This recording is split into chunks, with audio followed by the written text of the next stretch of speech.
우리 교회 부임하고 나서 사택에 가서 제일 먼저 본 곳은 텃밭입니다. 밭이 얼마나 좋은지요. 땅에 이렇게 집이 붙어 있는 것. 매일 그 연립 혹은 아파트에 사택을 제공받아서 지내다가 단독주택에 가서 보니까 또 다른 운치가 있어요. 그래서 강아지 이야기를 제가 종종 해드리는데, 그 텃밭에 가면 이런저런 것들이 심어져 있습니다. 그 중에 대추나무가 한 그루 있습니다.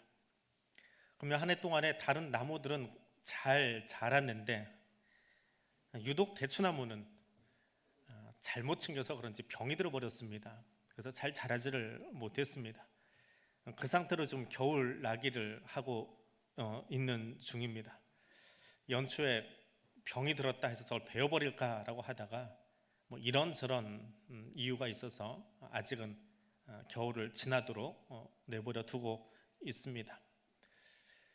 그 나무를 바라보는 초보 농사꾼, 가짜 농사꾼이지요. 그런 눈으로 오늘 본문을 바라보는 겁니다. 예수님의 비유는 귀로 듣는 것이 아니고 눈으로 보고 그것을 그림으로 그리면서 비유를 볼 때에 훨씬 더 우리 마음에 와 닿습니다. 예수님을 바닷가에서 가르치셨다라고 성경은 적으면서 시작합니다.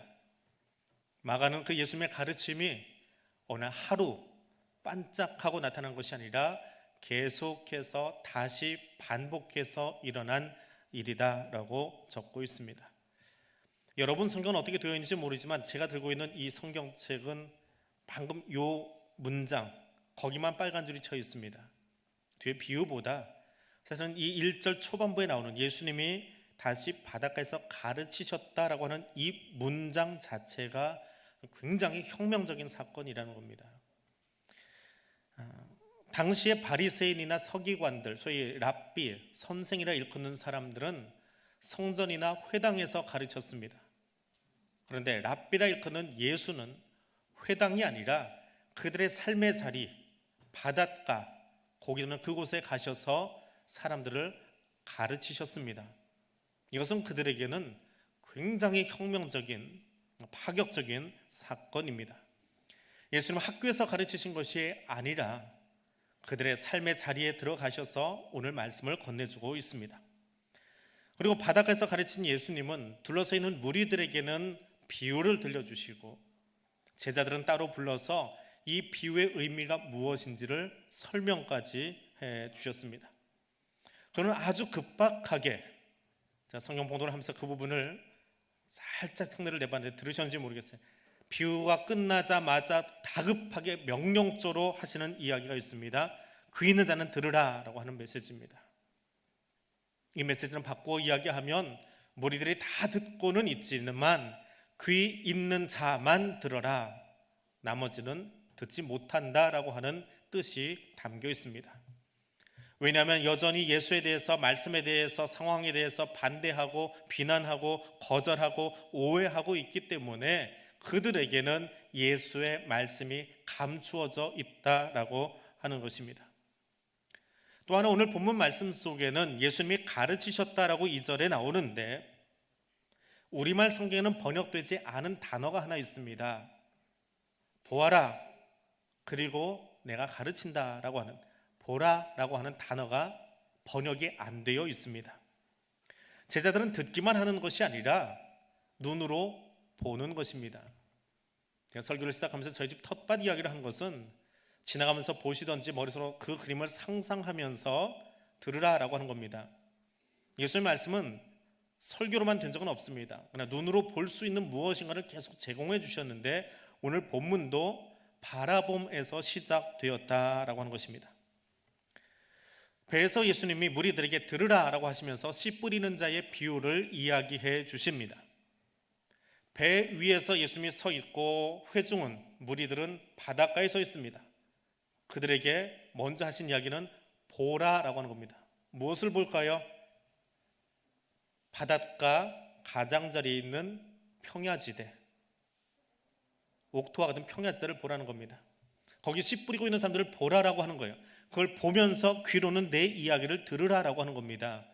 그냥 학교에 앉아서 수업하듯이 메모하고 적는 것이 아니라 농사 짓고 있는 씨 뿌리는 그 사람, 자기들 뒤편으로 평안한 지대에 씨 뿌리는 사람들을 보면서 내 이야기에 귀를 기울여라.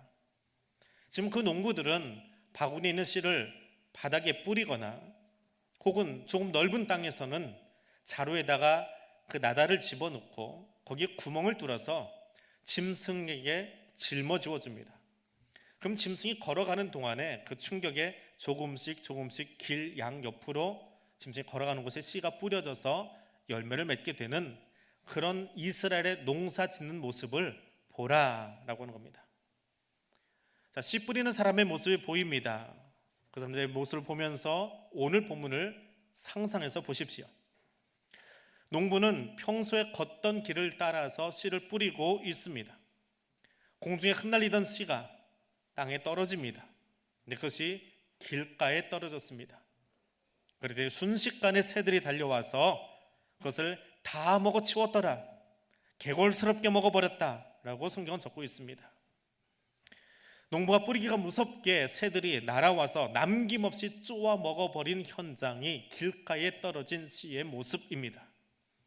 이 씨에 대해서는 결실에 대한 기대감이 없습니다. 새들로 말미암아서 아무것도 할 수 없는 상황이 길가에 떨어진 씨들의 모습입니다. 또 하나의 모습은 돌밭에 떨어진 씨입니다. 농부가 뿌린 씨가 흙이 얕은 돌밭에 떨어졌습니다. 근데 실상은 흙은 있긴 있지만 바람 불면 날아가 버리는, 실상은 돌밭입니다. 돌 위에 씨가 떨어졌습니다. 암석 같은 불모지 위에 떨어진 씨는 아무것도 해보지 못할 뿐만 아니라 해가 뜨면 그냥 타서 죽어버립니다. 세 번째 땅은 가시떨기 위에 뿌려졌습니다. 가시떨기가 가득한 곳이지요. 이미 그곳은 가시떨기가 자리를 잡고 있습니다. 씨가 들어가서 둥지를 틀 만한 공간이 없습니다. 길가나 돌밭보다는 조금 나아 보이는 현장이지만 50보 100보입니다. 그나그나입니다. 거기서는 결실을 기대하기가 참 어렵습니다. 농부는 그 덤불 사이로 떨어진 나달 하나를 건지기는 여러모로 힘든 장소였습니다. 네 번째 땅은 좋은 땅입니다. 농부가 씨를 뿌렸더니 농부의 손을 떠난 씨앗이 날아가다가 좋은 땅 위에 떨어집니다. 그리고 그 씨앗은 땅을 뚫고 들어가서 뿌리를 내리고 자라기 시작합니다. 농부의 마음을 가장 흡족하게 하는 장면이지요. 그리고 그 씨앗은 곧 마가의 기록에 의하면 30배, 60배, 100배의 결실을 거두었다라고 말하고 있습니다. 이것이 씨 뿌리는 자의 비유입니다. 저희 집 텃밭 얘기를 조금만 더 해드릴게요. 대추나무가 한 그루 있는데 금년 초에 어머니가 보시더니 저 병 걸렸대요. 뭐 초보 농사꾼이라 그게 병 걸린 건지 뭔지 알게 뭡니까? 그런가 보다 하고 봤어요. 근데 그게 빗자루병이래요.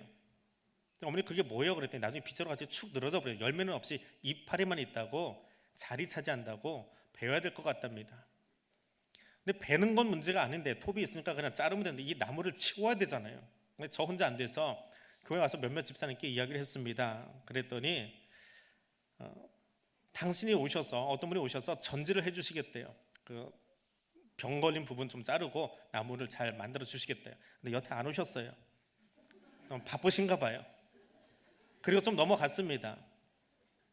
그 여름이 지나면서 또 어떤 분에게 이야기했습니다. 뭐 이만큼에서 좀 잘라야 되겠는데 베버릴까 생각하는데, 그랬더니 또 다른 분이 그래요.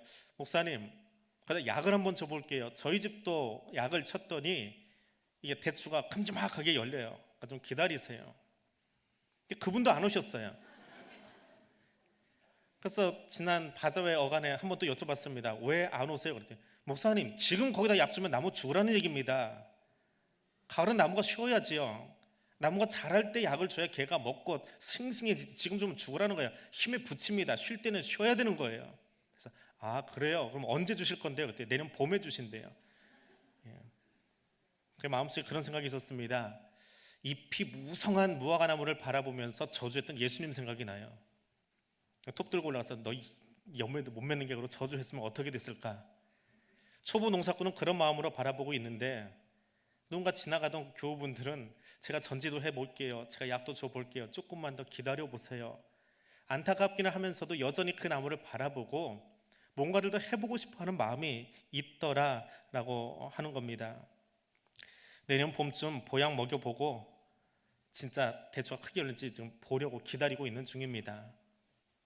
똑같은 장면, 좀 웃으면서 보았던 그 장면 상상이 되시지요? 다시 2000년 전으로 가보십시다. 팔레스타인 예수님이 말씀을 전하고 있는 장면입니다. 보아라, 저 뒤에 농사 짓고 있는 사람들, 씨 뿌리고 있는 사람들 한번 봐라. 그리고 내 이야기를 귀로 들어라. 그리고 들은 거를 가슴에 새겨라. 그런데 눈으로 보는 그 평야는 이스라엘 것이 아닙니다. 이스라엘은 지금 식민지 상태거든요. 그 평야는 로마 거예요. 평야 언저리에 있는 조금 괜찮은 땅은 우리 대제사장님, 헤롯 당원들, 이거 잘하는 사람들이 차지했습니다. 그리고 그들이 보는 가난한 농부들의 땅은 땅이 아니고 사실은 산입니다. 그들이 쫓겨나서 살고 있는 화전민의 땅입니다. 어떤 농부가 그 귀한 씨앗을 길가에다 뿌리고 돌 위에 뿌리겠습니까? 땅을 다 빼앗겨서 없는 거예요. 평야도 없고 옥토도 없고, 그러다 보니까 자기가 걸어가던 길을 따라서 혹시 여기라도 뿌리를 내릴 수 있을까라고 뿌려봅니다. 여기 흙이 좀 있는 것 같아서 뿌렸는데 바람이 불고 나니까 흙먼지는 날아가 버리고 돌밭입니다. 해에 타서 죽어버렸습니다. 또 뿌렸는데 가시덤불 속으로 들어가 버립니다. 저희 집 텃밭이요, 원래 그곳에는 포도주 항아리가 묻혀 있었다고 합니다. 성찬에 사용하던 항아리 말입니다. 그 항아리를 제가 오기 전에 아마 뺀 것 같습니다. 그곳에 뭔가를 심어보겠다고 삽질해봤습니다. 처음으로. 그런데 삽이 들어가다 덜컥덜컥 걸립니다. 왜냐하면 그 안에 공사 자재들이 잔뜩 묻혀 있었습니다. 이런저런 것들을 묻어 놓았습니다.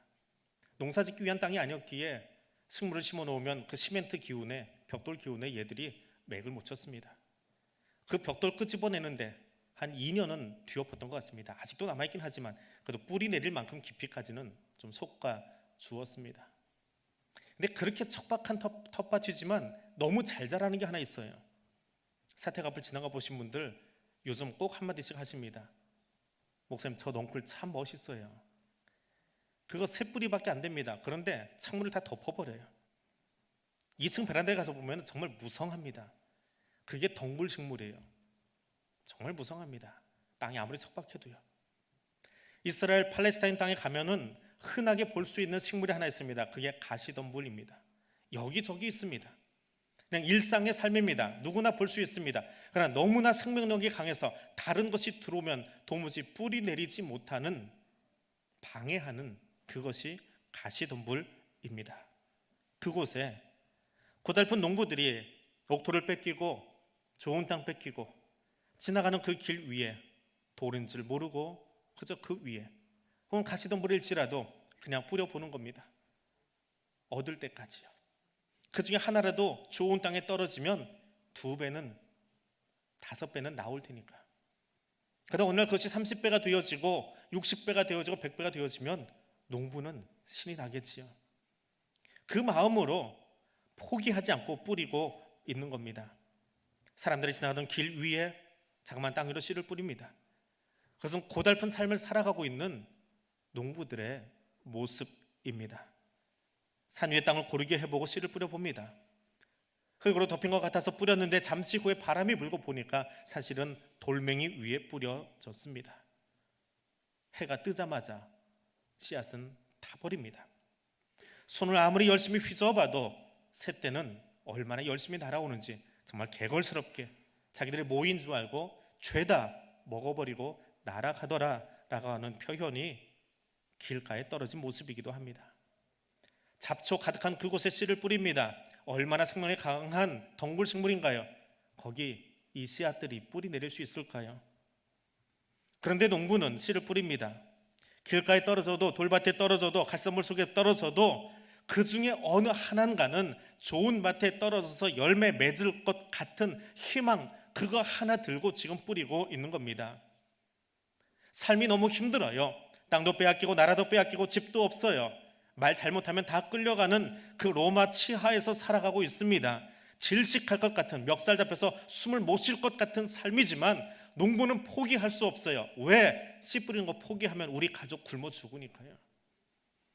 그래서 눈물로 그것에 씨를 뿌리고 있는 현장입니다. 그렇게 뿌려진 씨앗 중에 어느 것 하나가 30배로 60배로 성장해서 그 가족을 먹여 살리고 그 가문을 먹여 살리고 그 마을을 먹여 살릴 것을 알기 때문에 그렇습니다. 만약에 씨 뿌리는 것을 포기해 버린다면 다 죽는 일밖에 없습니다. 수확은 고사하고 죽어야 합니다. 예수님이 제자들에게 비유를 풀어주십니다. 보고 있느냐? 너들이 앉아있는 그 자리에서 저 뒤편에 좀 씨 뿌리는 사람들이 보이느냐? 삶이 고달픈 현장 가운데서 좌절하지 않고 지금 씨 뿌리고 있는 그 사람들이 보이느냐? 적박한 땅에 씨를 뿌리고 있는 사람들, 얼마나 열심히 뿌리길래 비유 속에 뿌린다라고 하는 단어가 3번이나 등장을 합니다. 다 빼앗긴 땅이지만, 돌멩이밖에 남지 않은 땅이지만, 산자락에 다 굳어버린 땅이지만, 그래도 거기 희망을 가지고 씨를 뿌리고 있는 그 사람들을 보라라고 하는 것입니다. 때로는 뿌리를 내리기가 무섭게 다른 것에 방해를 받아서 다 먹혀버리는 씨앗들입니다. 때로는 흙이라고 모양은 있지만 뿌려 놓았더니 얄팍한 신앙 위에 뿌려져서 그만 고사해버리는 씨앗도 있습니다. 태양은 분명 씨가 자라는 데는 유익한 곳입니다. 그러나 때로는 씨앗에게 그것은 환난이고 역경이고 시험입니다. 영적으로 그것을 이겨내지 않으면 오히려 유익할 것 같았던 그 연단의 과정 속에서 신앙이 도태되어지고 무너질 수밖에 없다라고 설명해 주고 계십니다. 팔레스타인에 흔하게 보이는 그 가시덤불들, 그건 우리의 일상이지요. 우리의 일상에 얼마나 많은 가시덤불이 있습니까? 겉으로 보기는 아무것도 아닙니다. 그냥 우리의 살아가는 삶의 현장이에요.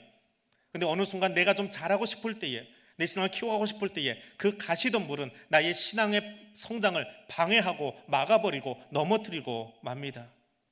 영적으로 나를 돌보지 않으면 그 가시덤불 속에 파묻혀서 아무것도 하지 못한 채 없어져야만 합니다. 그만큼 목을 조르고 질식할 것 같고 고사당할 것 같은 현장 속에서 농부는 영적으로 눌리지 아니하고 계속하여 씨를 뿌리고 있습니다. 그것이 하나님 나라입니다. 오늘 우리는 추수감사주일로 그리고 종교개혁 기념주일로 지키고 있습니다. 한 해 동안 하나님께서 우리에게 주신 표를 가지고 그리스도의 편지가 되어서 세상 가운데 예수의 향기를 전하려고 정말 많이 수고하셨습니다. 각자 삶의 현장에서 땀 흘리면서 아픈 어깨를 뒤로 하고 누르고 있는 삶의 무게들을 다 짊어지고 정말 수고 많이 하셨습니다. 한 해 동안 각자 봉사의 자리에서, 섬김의 자리에서 따라와주는 사람도 있지만 때로는 힘겨운 싸움을 해가면서 그 섬김의 자리 정말 잘 지켜오셨습니다. 오늘 비유 속에 나오는 것처럼 우리의 삶의 자리는 그렇게 녹록하지 않습니다. 전도지 들고 열심히 나아가 보지만, 내 몸으로 예수 향기를 드러내 보겠다고 하지만 길가 같고 돌밭 같고 가시덤불 같은 현실 앞에서, 그 말씀이 받아들여지지 않는 현실 앞에서 우리는 때때로 질식할 것 같고 좌절하고 신앙도 포기하고 싶었던 때가 혹 있지 않았습니까? 그럼에도 불구하고 한 해 동안 뿌려놨던 많은 씨앗들 가운데에 오늘 교회라고는 난생 처음 오시는 분들이 2부에 또 3부에 등록하게 된 것이 우리는 얼마나 감사한 일인지, 하나님은 얼마나 춤추고 계실지 알고 계십니까? 지난 1년 동안 신앙생활하면서 예수가 무엇인지 잘 알지 못하지만 그 예수를 알아가고 싶어서 몸부림치고 말씀 듣고 있다가 오늘 앞에 앉아서 세례받고 또 어린 시절 부모님들이 고백했던 가지고 이제는 나의 신앙으로 고백하는 작은 것 같지만 7명의 입교자와 세례자들이 하나님 앞에서는 얼마나 큰 열매인지 생각해 보셨습니까? 교회가 세상으로부터 좋은 소리 듣지 못하고 오히려 뉴스에 가십거리가 되어지고 비난거리가 되어지는 가시덤불 같은 이 세상 속에서 말입니다. 근데 하나님은 그 삶의 현실을 바라보면서 예수의 음성에 내 귀를 기울이라고, 눈은 세상을 보고 있지만 귀는 내 음성에 열어놓고 있으라고 말씀하십니다. 로마의 부패한 정권 밑에서 아첨하기 좋아하는 정치 지도자들에게 들을 다 빼앗겼지만 그럼에도 불구하고 포기하지 않고 씨를 뿌리는 저 농부들처럼 너도 너의 가슴 속에 내 손을 떠난 복음의 씨앗들이 때로는 길가로 떨어지고 때로는 돌 위에 떨어지고 때로는 가시덤불 위에 떨어질지라도 포기하지 않고 뿌린 그 씨앗들이 마지막 때에 30배로 60배로 100배로 결실하게 되는 풍요로운 그날을 기대하면서 오늘도 뿌리라고 이야기합니다. 누가처럼 100배를 말하지 않습니다. 마태처럼 100배, 60배, 30배로 말하지 않습니다. 마가의 관심은 마지막 날 분명히 이곳에 하나님 나라를 완성하실 것을 알고, 지금 내가 뿌린 씨앗이 혹 길가에 떨어졌어도, 지금 내가 뿌린 씨앗이 혹 가시덤불 속에 떨어졌어도 포기하지 말고 뿌리라는 겁니다. 열매 맺을 때까지요. 우리의 추수감사절은 들에게 누렇게 익은 곡식만 바라보고 올려드리는 예배가 아닙니다. 며칠 전부터 미화분들 열심히 수고해서 이 앞에 귀한 장식을 했습니다. 아름다운 꽃이 있고 과일들이 있습니다. 이걸 주심도 우리에게 감사의 제목이지요. 그 수고를 우리가 함께 바라보며 예배드리고 있습니다. 미국 사람들은 여기까지만 생각하며 추수감사절을 만들었다면 한국의 추수감사는 200년 전 이 땅에 예수 믿으세요라고는 한마디만 외치고 그 성경을 땅에 떨구었던 선교사 처음 이 땅에 발을 들여놓았던 그 날을 기념하는 날이 한국의 추수감사절입니다. 예수 믿으세요 한마디밖에 외치지 못했습니다. 그 성경은 땅에 패대기 쳐졌습니다. 그러나 그 성경이 누군가의 손에 들려지고 도배되어지고 그 성경을 읽었던 사람 중에 하나가 장로가 되어지고 그곳이 교회가 되어지고 그것이 한국교회 선교의 시작이 된 것을 알기에 우리는 그날을 추수감사주일로, 한국의 추수감사주일로 지키고 있는 겁니다. 특별히 우리 교회는, 대양교회는 그 추수감사절의 날짜를 종교개혁 기념주일에 더불어 지키고 있습니다. 주님이 다시 오시는 날까지 내 안에 말씀의 개혁을 일으키겠습니다. 여전히 가시덤불이 가득하고 여전히 길가 같고 어제 완악한 것 같지만 주님 계속하여 기경하여서 여기 내 말씀의 씨앗을 내리고, 그래서 저 땅 가운데 그 말씀을 뿌려서 하나님 나라 완성될 때까지 내가 수고를 아끼지 않겠습니다라고 하는 결단으로 오늘 이 시간에 추수감사 예배를 드리고 있는 것입니다. 이 명령이 얼마나 다급했는지요.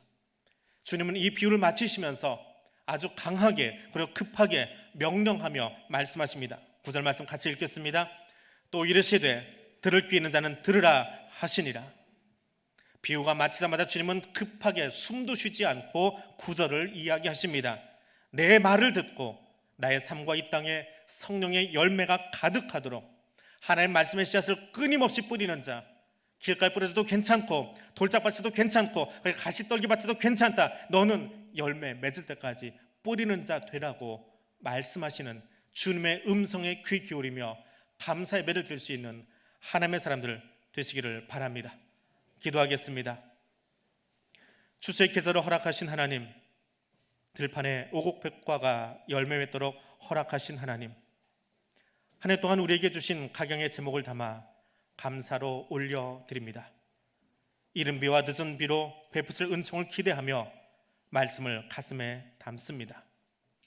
종교개혁 주간에 우리의 삶이 다시 오실 주님을 기다리며 이 땅에 하나님 나라를 세워가도록 예수 그리스도의 십자가 복음을 계속하여 증거하는 그리스도의 편지가 되겠다고 다시 결단합니다. 비록 세상이 어려울지라도, 삶이 힘겨울지라도 여전히 나의 도움이시오 방패가 되시는 하나님을 의지하며 열매 맺는 삶을 살아가도록 성령 하나님 견인하여 주시옵소서. 예수님 이름으로 기도드립니다. 아멘.